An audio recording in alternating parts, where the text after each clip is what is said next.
I want three choices.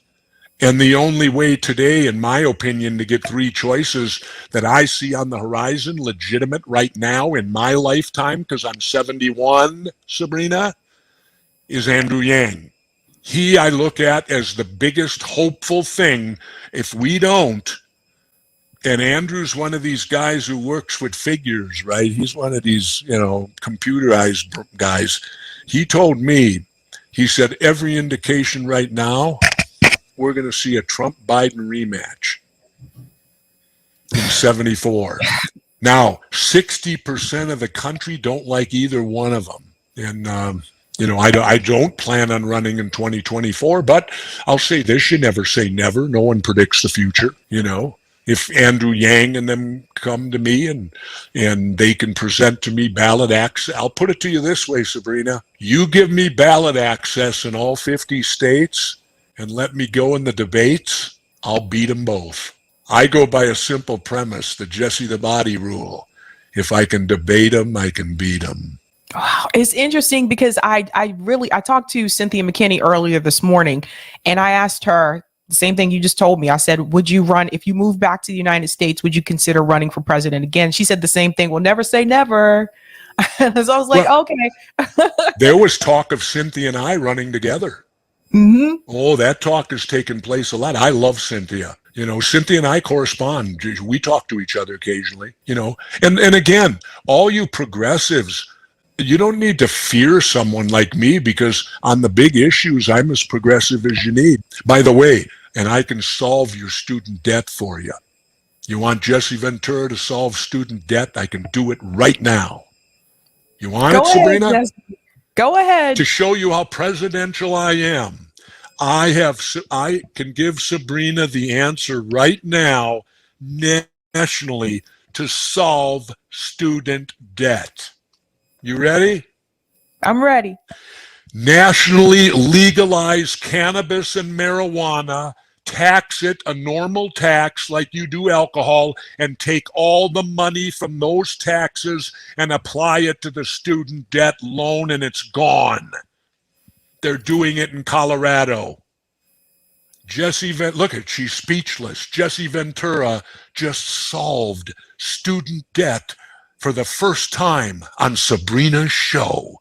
That's the first time I've uttered those words, Sabrina. I've never before spoken that before. Right now, that would solve student debt through the United States of America. Legalize cannabis, marijuana, put a normal tax on it like you do alcohol, take that taxed money and apply it to the student debt, and you all are off the hook. I never thought about that. I mean, we legalized. Sabrina, are you now going to support me for president? Okay, so here's the thing. Sabrina, I asked you a point blank question. Am I your man for president now? I got to hear about health care. I already told you. I'm for health care. I told you that. I believe in this rich country, no one who's sick should not be able to go to a doctor. That's exactly what you're asking for.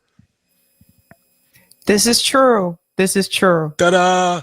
Sabrina, am I your candidate for president or what? I just solved your student loan problem. Are you running through the Forward Party? Yeah, if it happens, it'll be with them. I don't they're know. I run with them because they're the ones that have the idea to win. The rest of these parties are not focused to winning. But I think you got to win to do something. But I think the thing is like, okay, so you got to understand, like, I'm what people would call a Marxist. So for me, when I looked at the Forward Party's platform, I was like, sounds corporate. Sabrina, would we be better than what you got now? A lot of things will be better than what we have now, though. You go. There you go. It has to come, Sabrina, in increments. You're a Marxist. Great. You're never going to turn the United States Marxist. Not in your lifetime, your kid's lifetime, or their kid's lifetime. Ain't going to happen. Be a realist. Make your point, score where you can, and allow the anti-Marxists to exist too. Well, then what do you say about people like Shama Sawant? Like, she's Marxist, she's one socialist Ooh, alternative. They're doing Shama Sawant. I don't even know who she is. You got to remember, Jesse ain't on the internet. Okay, Shama Sawant, she's a Marxist. She's a part of an organization called Socialist Alternative. She Okay. won. She's city councilor in Seattle, and they tried to recall her about last year. They tried multiple times to find ways to take her out, but the reason why she was able to win is because Socialist Alternative organized on the ground first, Sure. and they did the Fight for 15 in Seattle. So they organized the people and the workers first, and then the candidate came from the movement. Yeah. And that's wonderful. I'm not against that. That's what democracy is. She won an election. Great. Now, can she control the agenda? I doubt it. She's just one person on that panel. I know because, see, Sabrina, I've been a mayor. I was mayor of the sixth largest city in Minnesota for 4 years, Brooklyn Park. So I know local politics. I know how that works too. I've been a mayor. I've been a governor. I know the executive branches at both levels very well because I served as both. And if she won, I have nothing against that. A Marxist wins an election at a local level, wonderful. If she won Congress, great. She's only one vote. We live in a democracy. You got to get enough votes to make it happen. And you ain't going to win enough votes with total Marxism. It ain't going to happen in America. Be a realist.